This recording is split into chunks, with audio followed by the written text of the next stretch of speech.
So I think for me, Pepperdine has become a true part of how I live my life. I went to school somewhere else and got my master's somewhere else, so I kind of ended up here just on my career journey.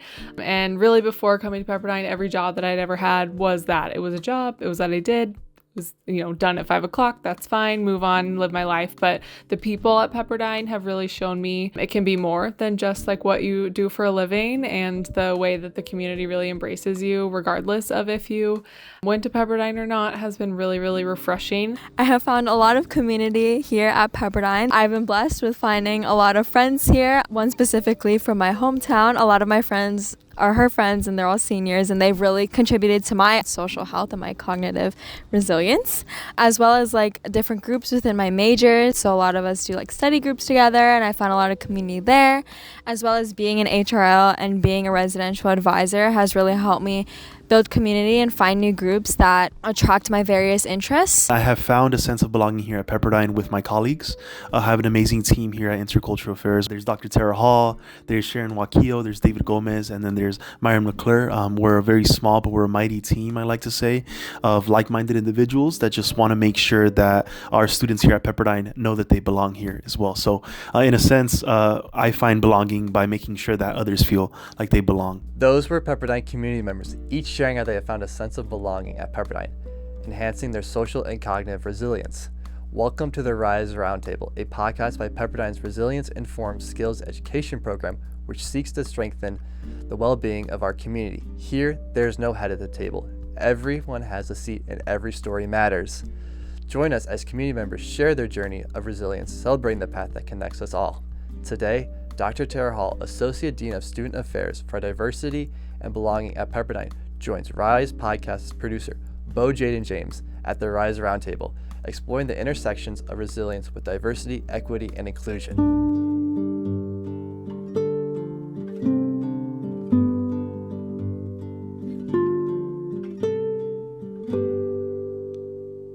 Today, I'm here with Dr. Terra Hall, Associate Dean of Student Affairs for Diversity and Belonging at Pepperdine.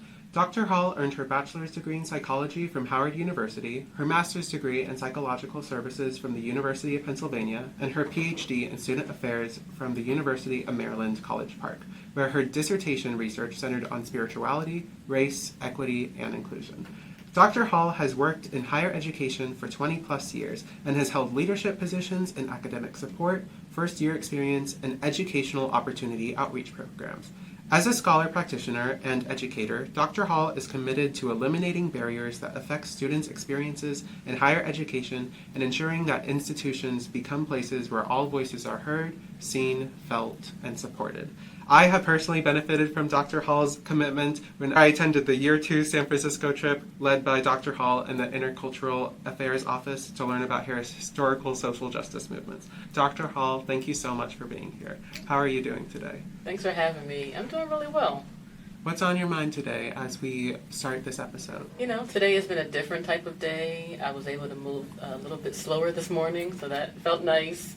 I am right now preparing to speak at my church on Sunday, so I just had a really awesome encounter with the Lord this morning, and so feeling really peaceful right now. That's great to hear. Was your moment with the Lord related to anything that we'll be talking about today, particularly about your resilience journey and anything about? I think there are some connections that I think will definitely come up through this conversation, so yeah. Okay, cool. Well, I'm so excited. I've had the joy of getting to meet you through the Year 2 San Francisco program and get to know you through other opportunities with ICA. But I was wondering, for our listeners who haven't met you, could you explain a little bit more about your role and what type of work you do here at Pepperdine? Sure. So I had the wonderful opportunity to support and have oversight for the Intercultural Affairs ICA team. So that consists of director, assistant directors, graduate students, and undergraduate interns who support our students. And a lot of times when people think of ICA, they're thinking of our identity-based clubs. And that certainly is a part of our work, the advocacy and mentorship to those identity-based clubs.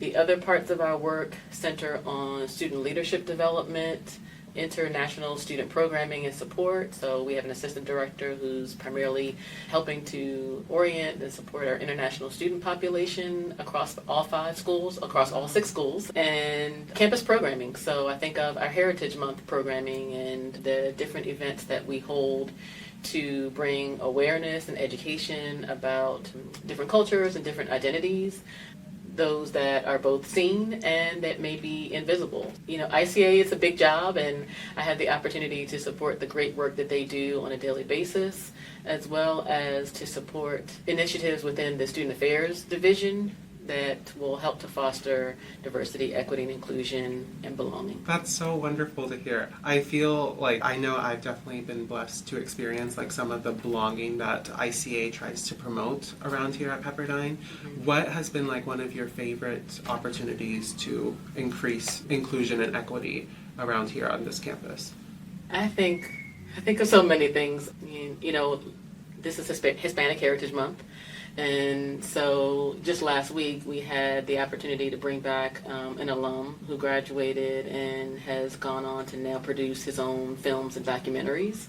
So we hosted this event last week in the Lighthouse, where he came and showed one of his documentaries. And, you know, it was just powerful. I mean, it was truly powerful. The story was centered about his uncle who was able to obtain his green card and travels back to Mexico to see family that he has not seen in 30 plus years. Sadly, some of those family members have transitioned. Certainly there's been time and distance that has grown in between the time since he's last seen some of those family members. He saw his mom for, you know, that time. And I mean, it was just a really powerful event. And whether you identify as Hispanic or not, there are commonalities for us all to glean from that experience. So it was just a beautiful time to see and witness people from across all identities just like tuned in, lasered into viewing this film and then engaging in dialogue. Again, we may have different stories about our families and about our family histories and about our current situations. So right, everyone may not have faced that specific situation, but there's something about that experience that I can connect with. Yeah. And so I think that's the power and the beauty of the events that we have been able to bring to the Pepperdine campus. So, I mean, yeah, I could talk about so many others. The San Francisco trip is certainly a highlight. Loqui, which is our annual celebration of diversity and excellence that we host during commencement weekend for Seaver College. So I think, you know, I'm really proud of the work that we're doing, and the work continues. Is that like some of like the drawing factors for you when you started working with ICA? Because obviously like your education was very focused on equity and diversity. How did you join like the ICA program as a faculty member? So I was finishing my PhD at the University of Maryland College Park and began to just consider and explore what was next. And so my PhD advisor at the time began like sending me different job announcements, and I would see that jobs on Inside Higher Ed and Chronicle and just various platforms. And I remember coming across the position announcement for this position at Pepperdine. Living on the East Coast, there are certain colleges and places that you're just not familiar with. So I had not really I don't think I had heard of Pepperdine or knew very little about it. But I was definitely intrigued by the opportunity, at least as it was outlined in the job description. And I remember my husband coming home and I was asking him, like, what do you think about California? And he's like, let's put in for it. Let's see what happens. And 4 years later, here we are. There were many things in the job description that intrigued me and excited me and even, I'll say, scared me, you know, in a challenging way, right? Wanting me to grow. And so that motivated me to apply for the position. Wow. Okay. That's really awesome to hear. From your perspective, what's been like your main reason for wanting to pursue this type of work? And why is diversity and inclusion like such an important virtue for you to help cultivate here at communities such as Pepperdine? Mm-hmm. So I think, you know, when I look back on my educational and professional career, I don't think I ever envisioned doing this work. I've just been able to be blessed with opportunities that centered the work. Oh, okay. So I think my first, as you've noted in my bio, my background is in psychology, and I began working as a clinician, and then kind of segued more into administrative work in higher education. And even in that initial position, the work was centered on supporting marginalized and minoritized students at that institution. So I was working to support first-gen lower-income students who were at the university through an educational opportunity program through the federal government. And that work sparked my interest and desire to want to know, well, what are the experiences of this population? And even thinking back on my own educational and personal experiences growing up, how that has also played a factor in my career choices. So I don't think I ever set out to be an associate dean of student affairs for diversity and belonging, but all of the work experiences that I've been blessed and fortunate to be able to have all had an anchor in diversity, equity, inclusion, and belonging work. So for me to be able to come here at Pepperdine and kind of bring the combination of all those different experiences, whether it be my own experiences, lived experiences, and my educational experiences, and certainly, again, those other professional experiences that I've had, I've been able to kind of bring all of that with me into this work and help to inform the great work that we're doing here at Pepperdine.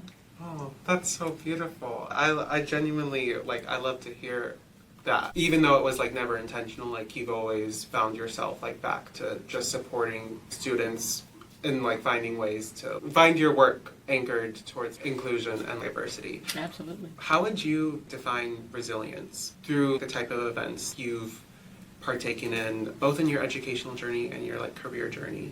What type of resilience have you seen in yourself or in the students you've catered towards? Mm-hmm.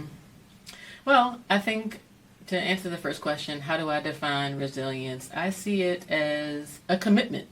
It's a commitment to self. It's a commitment to others, whether I know them personally or not, to continue doing the work. And when we talk about this work of diversity, equity, inclusion, and belonging, it is a commitment. It begins with a recognition that I'm not the first individual to do this work, right? That others have gone before me and worked tirelessly to make change and enact change in our society. So that's first and foremost. I've got a name that I am standing on the shoulders of giants who have labored physically, mentally, emotionally, spiritually, have labored in this work. So yeah, it's to me, it's a commitment to continue doing the work and to also know that there will come a time when my labor ceases and it's time to pass the torch on to someone else and to the next generation. So kind of that's how I see resilience. It's that commitment to never giving up despite situations, despite how I may be personally feeling, maybe experiencing some kind of discouragement or wondering if and when I will see change, right? It's a commitment to keep doing the work. When I think of my own experiences that have called for or contributed to my developing resiliency, I think of, particularly as an adult, I think of 3 key points in my life. The first being losing my parents at different points. So I've lost both of my parents to cancer. I'm so sorry to hear that. Yeah, and experiencing loss forces you to kind of figure out, okay, now what? How do I move forward? I'm feeling grief, I'm feeling anger, I'm feeling lost. How do I move forward? So I would say that was a pivotal point in me developing resiliency. I think a second turning point or a key point in developing resiliency for me was returning back to pursue my PhD. Yeah. So I had worked for a significant amount of time in between my master's program and PhD, so about 13 years, before I decided, no, I want to go back and pursue that terminal degree. And so even stepping back into the classroom 13 years after that, right, that lapse required some mental toughness and physical toughness and spiritual toughness to say, okay, Lord, how are we going to do this? What skills do I need to develop and what's within me already that I need to continue to draw upon in order to be successful in this process? And then lastly, I'll just say certainly transitioning to California, right, for this opportunity. As great as it has been, picking up and moving life from the East Coast in Maryland to the West Coast in Southern California has also required me to tap into those resiliency skills. And, it means building life again. So figuring out, again, mentally, physically, emotionally, spiritually, culturally, like, what will life look like, and how will I move forward? How will I continue to move forward? So I think all three of those examples have really cultivated and helped me to further understand the resiliency that I may have always possessed. I don't know, but it's cultivated and birthed new and greater awareness of that resiliency. Yeah, no, thank you so much for sharing with us all those like transition periods during your life. And that's what it sounds like. It sounds like a lot of your growth in resilience were like these transition periods where it was like you're facing these obstacles. And, one thing we talk about in RISE in the cognitive dimension is how do we navigate handling these unhelpful and irrational thoughts, or navigating these tough experiences. And, the grieving and loss of parents. I lost my grandma to cancer too, so I relate to that. I resonate with that part of your story. How were you able to navigate, like what you said, that mental toughness during those transition periods? What was your journey? Like, how did you navigate that? I think first and foremost, I'll say it hasn't been easy. So to anyone who is also experiencing navigating any process, whatever that might be, I want them to know that it is not an easy process, that it is going to take time. It may not happen overnight. Even your awareness of the fact that I do possess some resiliency, right, may not happen overnight. I certainly think, I have drawn heavily upon my faith and spirituality to help me navigate challenging and difficult situations that I've encountered in life. I think of two scriptures have come to mind. The first is Matthew 11:28, and it reads, "Come to me, all you who are weary and heavy burdened, and I will give you rest." And so I think in rebuilding, in figuring out how to move forward and how to navigate complex and difficult, stressful situations, I've also had to take time to care for myself and say, you know what, I've got to put the pause on other people and even other things that might be pressing in my life at this point, and I need to take some time to rest and take care of myself and tap into what that looks like, what that feels like, and understand what I need to do to take care and take better care of myself. So I think of that scripture, and then the second is Galatians 6:9. And I think this also comes to bear with thinking about resiliency and not getting burnt out in the work, because that can also happen, is Galatians 6:9, and it reads, "Let us not be weary in well-doing, for in due season we will reap a harvest if we faint not." And so I think, just grounding myself with scripture, with reminding myself of what God's promise is. So even, again, moving to California, as a blessing as it has been for not only myself, my husband, and our two sons, there have also been challenges. And so on those days when it has been particularly challenging, I have to, take a pause, right? Take a pause and say, okay, Lord, take a deep breath. What did you promise us? You didn't promise us that the road would always be easy, but that you would be with us. And so spiritually, I've had to ground myself, because I see my faith, my religion, my relationship with God as an anchor. So despite what may be happening in and around me, I am called to trust him and to run back to that source of safety and refuge. So that has been one of the ultimate and primary sources of me being able to navigate some of the challenges in life. That's beautiful. From the start, that Matthew scripture, my parents have shared that same scripture with me. That's one of my favorite scriptures.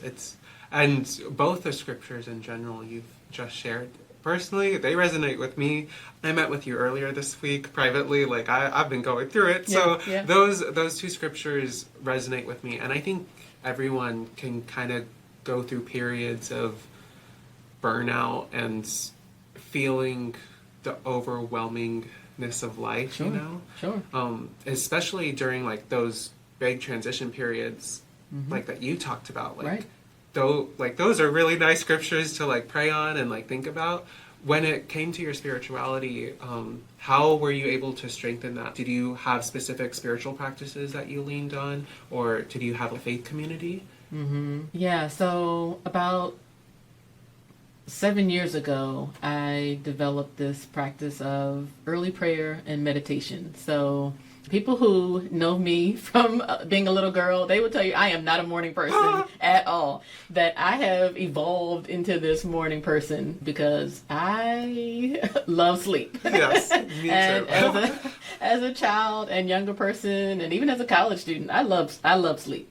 So to be this person now as an adult, older adult who wakes up at 5:15 a.m. sometimes it still like amazes me. But about 7 years ago, the Lord said to me in prayer, you have to create some dedicated time to meet with me. Right? I need you to set some intentional time where you're not going to be distracted, where you're not going to forget, where it's just going to be you and I. And, you know, as I thought about my schedule, I realized like how chaotic and like just, I don't know, like the day can get away from me, Yes. right? So the nighttime, it wouldn't have been an ideal time to do it because I get home at different times, you know, the evening schedule with my family, dinner, you know, conversation, cleaning up the house, like it just wouldn't have created this space where I know on a daily basis, this is when I'm going to get it done. Right. Yeah. So I looked at it and I was like, it has to be in the morning. Yes.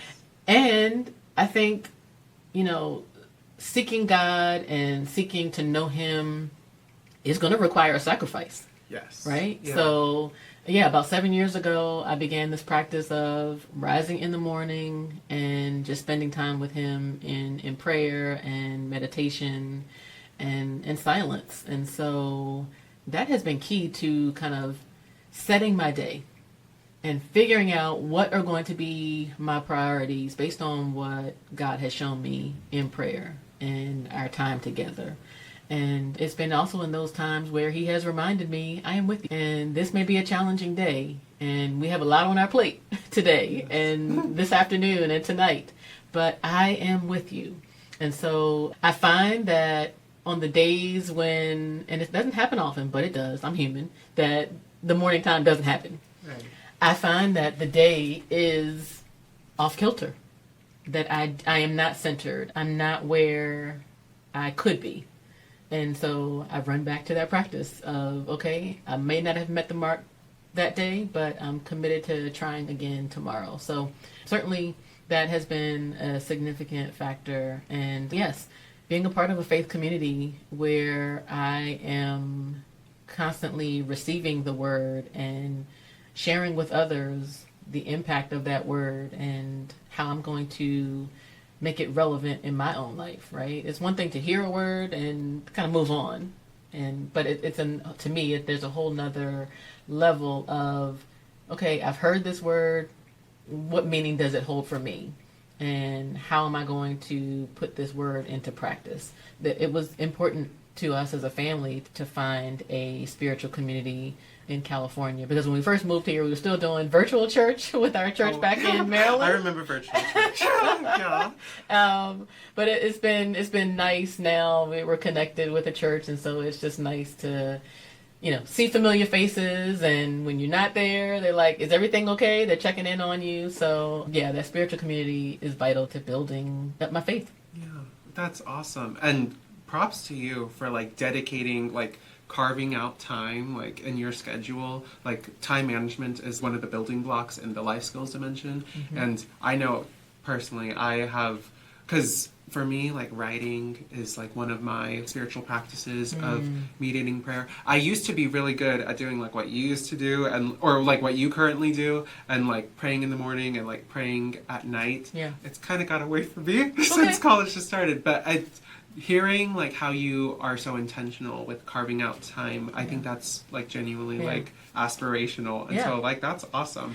Yeah, and on the I'll just add really quickly, the other practice I try to do, as tired as I am by the time my head hits the pillow, is I actively hold up my hand and name 5 things that I'm grateful for that happened that day. So I count them, like I'm making a connection between mind, body, and soul of what transpired today and what I'm grateful for. So that is so, and that's kind of easy. Yeah, right? No, that's so easy. I currently have like that same goal that I'm currently working on, where I'm trying to like have a list of like 3 things I'm grateful for every day. Yeah. I've not been doing so great with that, but genuinely like hearing that from you, like especially like someone I look up to a lot, like that's aspirational, and I really appreciate that. What are some other ways like you've found ways to take care of yourself? Like, do you lean on like physical practices or building intentional relationships with people in your social communities? Any other ways like you find practices to take care of yourself? Yeah. So again, we moved from Maryland to Southern California, and I remember when we came to visit Pepperdine, I observed like there were so many people that just like out and about. And so I remember saying to my husband, like, if this is where we end up, there's no reason why I shouldn't or couldn't exercise on a daily basis. There's no reason. You know, you've got ideal weather. And again, we were just like noticing and observing, like people were out. Whereas in Maryland, you have the 4 seasons. So the wintertime, you know, you're hunkered in, you know. So I have been trying to be really intentional about making sure that I'm getting at least 30 minutes of physical exercise in at least 5 days a week. At least. That's good. I try. And that's my trying is like 2 days a week. So that's good for you. Good on you. And so I'm currently reading the book Atomic Habits. And it is really helping me to develop and think about new habits that I want to include into my practice. So I think for the longest time I've said that I wasn't a runner, right? That it's just not in my, it's not in me. It's not in my DNA to be a runner. Well, one day I was out walking and I said, I'm going to try it. So I'm going to try to jog down, to this next endpoint. And I kind of gave myself a goal that I wanted to meet. Okay, that first day I didn't meet the goal. I didn't get there. But then it motivated me to try, okay, let's see if we can meet the mark tomorrow. I didn't meet it that next day. It took some time for me to get to, I was trying to get to this tree. That was like my goal. And when I tell you, when I finally met the goal of meeting that mark, you would have thought I won, like I ran a marathon. Right. Because I was so happy. But, I mean, it feels good. I don't know. Working out it's an interesting feeling because, I mean, who wants to do it?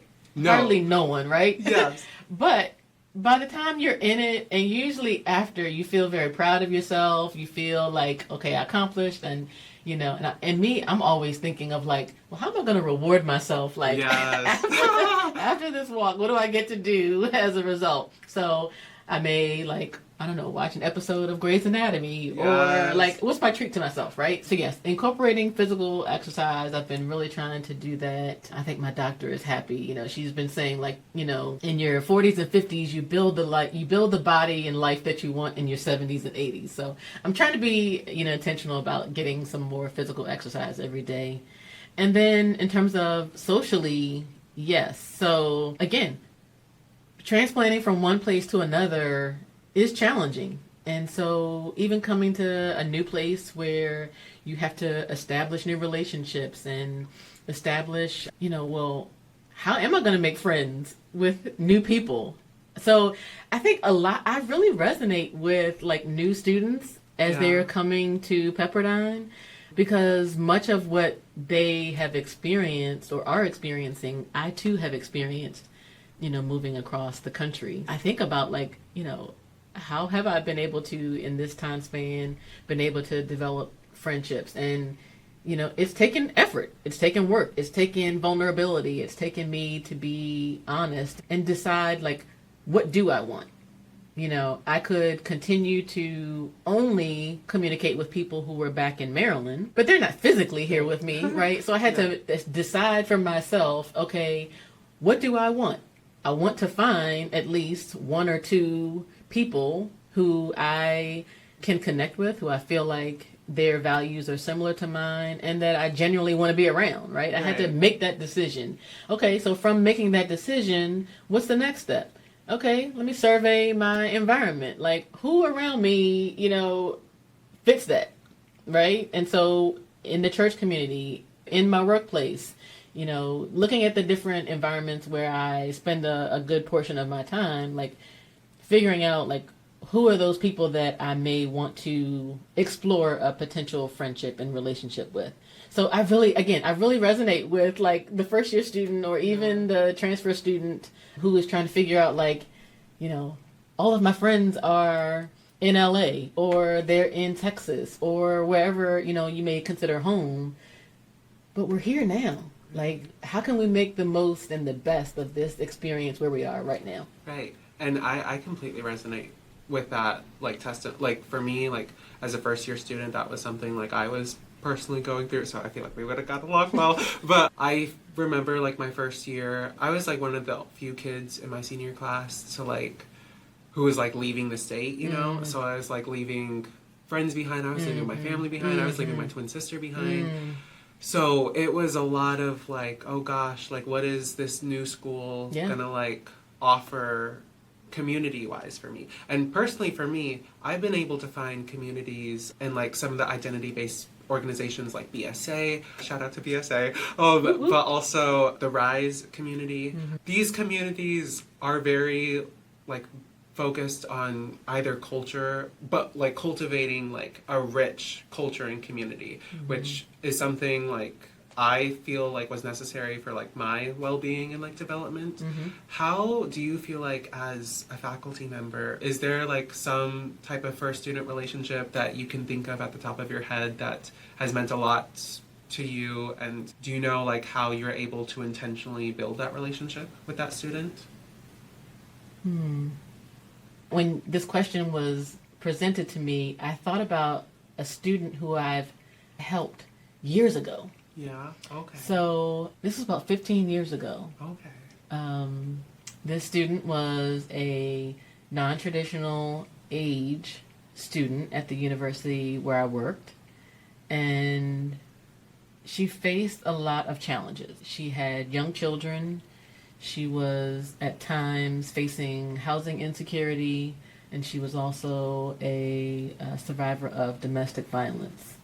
So all of that on top of trying to navigate the academic, the social demands of college life, right?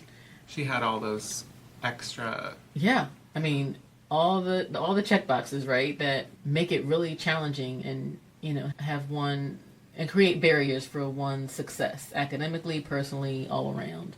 And I'm smiling because I can see her face right now. And she completed her degree, and she now has, adult children and young grandchildren, and she's working in interior design. Wow. As she was navigating her college journey, because again, she felt out of place. I think she was in her 50s at the time. Okay. Whereas, a traditional college age student is 18, right? So she's trying to figure out, how do I fit in here?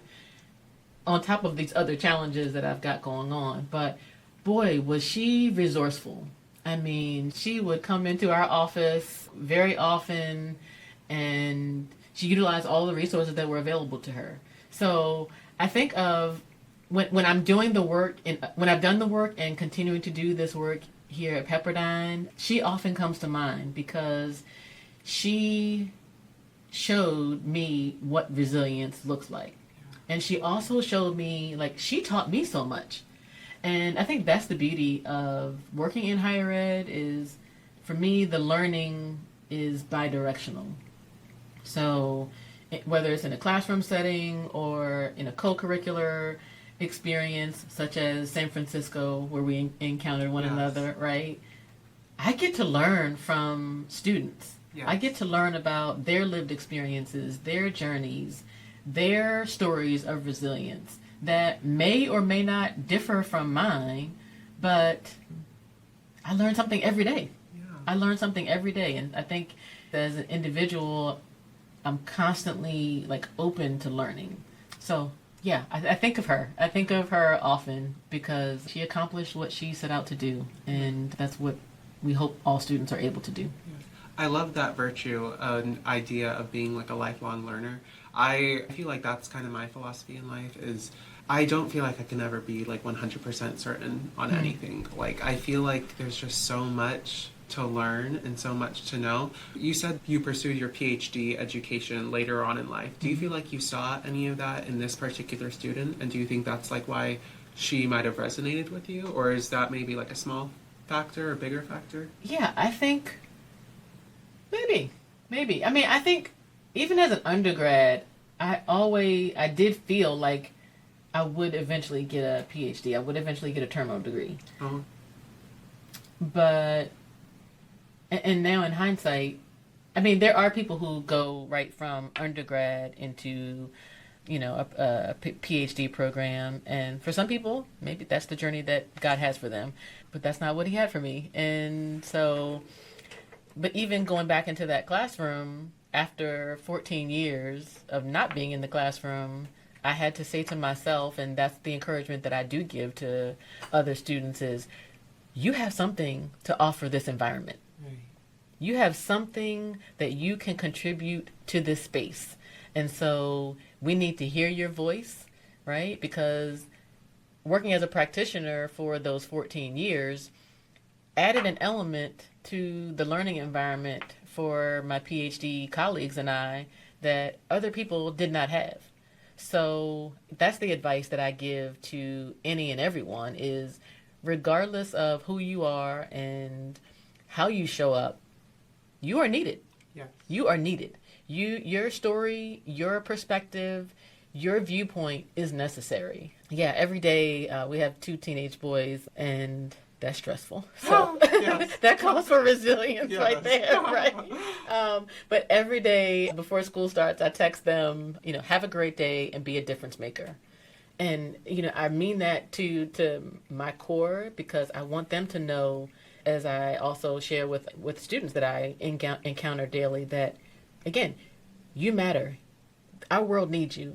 And we don't need cookie cutter people. In my opinion and belief, we've been gifted by God with unique abilities, talents, skills to make up this beautiful mosaic of the world. Yes. And you are necessary. So show up.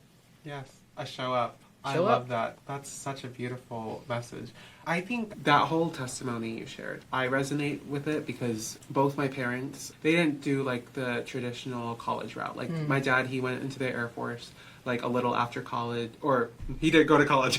He went into the Air Force after high school. And then my mom, she went straight into the workforce. And I feel like that's a stigma I faced a lot in my high school. I knew I wanted to go to college, but just because like in TV shows growing up, like that was just kind of like the idea like I was fed, It was like nothing like my parents expected of me. They definitely encouraged it when like me and my sister would like talk about attending like University of Washington. But I think honestly, like I resonate with your whole thing of like people just showing up because I feel like both my parents chose to pursue higher education later in life. My mom actually just graduated this past summer and she's going to be a second grade teacher. Oh. She's actually a second grade teacher right now. Oh, that's so good. And my dad, he's a PE coach and I'm so proud of them. But I'm so proud to say, like, I've come from a family that is all about, like, that show-up mindset. They've never showed discouragement, even when they didn't take, like, that traditional college route that I feel like is so hyped up nowadays, And so I completely resonate with your story and your student story, too. That was kind of one thing that they made me think of. Yeah. I mean, I think that's the beauty in becoming more aware is that I don't have to be like anyone else. However, whatever I've experienced and however I am is enough. Yeah. It's enough. Amen. Something I feel that a handful of students face here at Pepperdine is having the irrational, unhelpful thought of feeling like an imposter and like they don't belong here. How has being a faculty member in the ICA office, have you seen students like show up with like this unhelpful thought, and what are some ways you feel like you've been able to encourage them to change that unhelpful thought? Because here in the RISE program, like the cognitive dimension, like one of the building blocks is to change irrational and unhelpful thoughts. So like what are some tips you have for students of like how they can build intentional relationships or find community at Pepperdine? That's good. I think I draw on my own experience in having conversations with students, either individually or in larger groups, when it comes to kind of this topic of feeling like you do not belong. So I think, first of all, we do have to normalize that encountering any new environment is going to be daunting. Yes. It just is. It's going to feel as if I may not fit in, or I don't belong here, or Lord, why do you have me here? Yes. Right? Yes.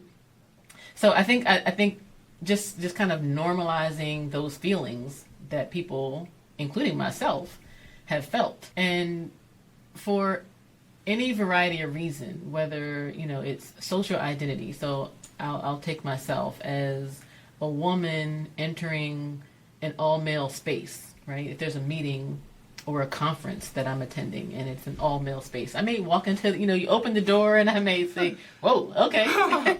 Maybe not externally, but internally, Right. that is what I'm thinking. So I think any time where your identities, you may feel like hypersensitive about them, it may cause you to have those feelings and wondering whether I can fit in, whether I do fit in. And I think that's where I go back to, particularly when I'm in those situations personally, I go back to my faith.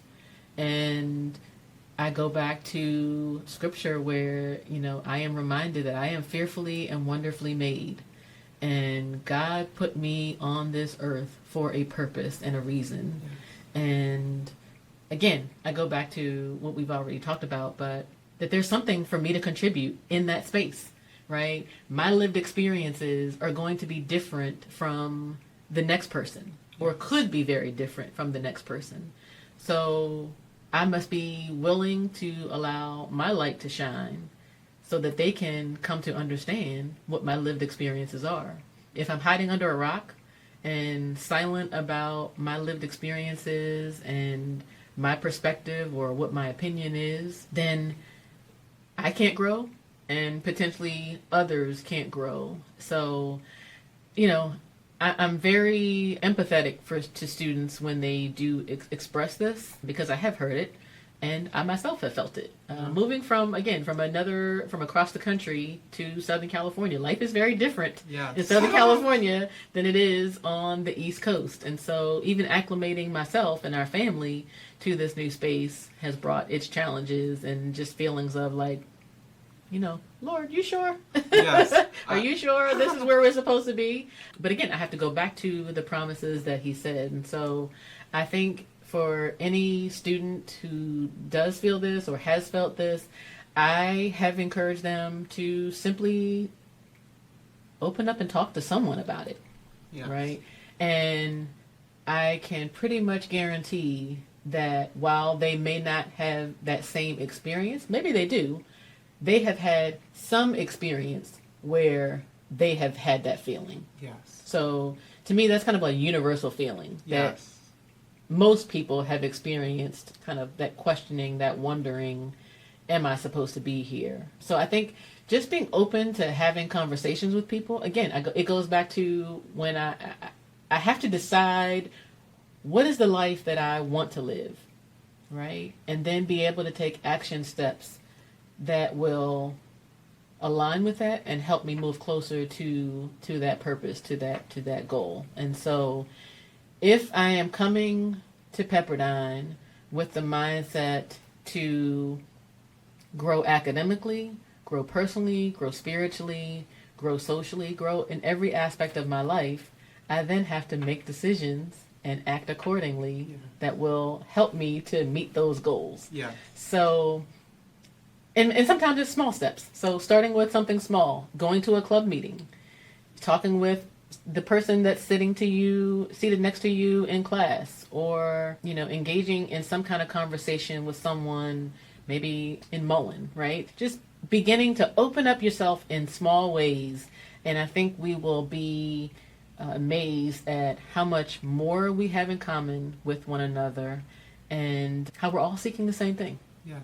And I feel like that's something RISE harbors in on, the cultivating those goals and those different dimensions of resilience, with building blocks, if you want to develop your social health, building intentional relationships, honing in on your social skills, physical well-being, finding small ways to incorporate movement into your day, healthy eating, prioritizing sleep, which I have not been doing, or spirituality, what you've talked about, having a faith perspective, developing spiritual practices. I've loved just hearing you, and I really resonate with a lot of what you're saying. I know, first year me, if I would have met you sooner, I would have been coming to your office a lot more, seeking your help. So I really appreciate this. Oh. Do you have, any final thoughts or feelings you'd like to share with our listeners today?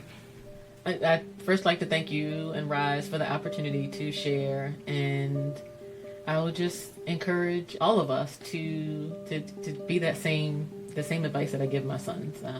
Go be great and be a difference maker. Our world needs you. Thank you, Dr. Hall. Appreciate you. Thank you.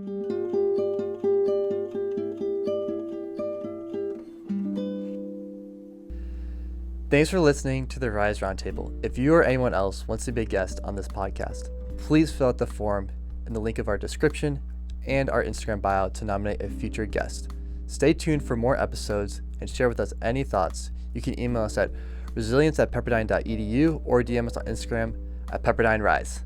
Until then, we would love to leave you with an encouraging quote from Oprah Winfrey. There is no greater gift you can give or receive than to honor your calling. It is why you were born and how you become most truly alive. This podcast was hosted by Bo Jaden James, produced and edited by Bo Jaden James and Owen Merca. Emily Shaw as the production manager. Sergio Gallardo Palma produced the music. This podcast was recorded at iLab Studio at Pepperdine's Drescher campus.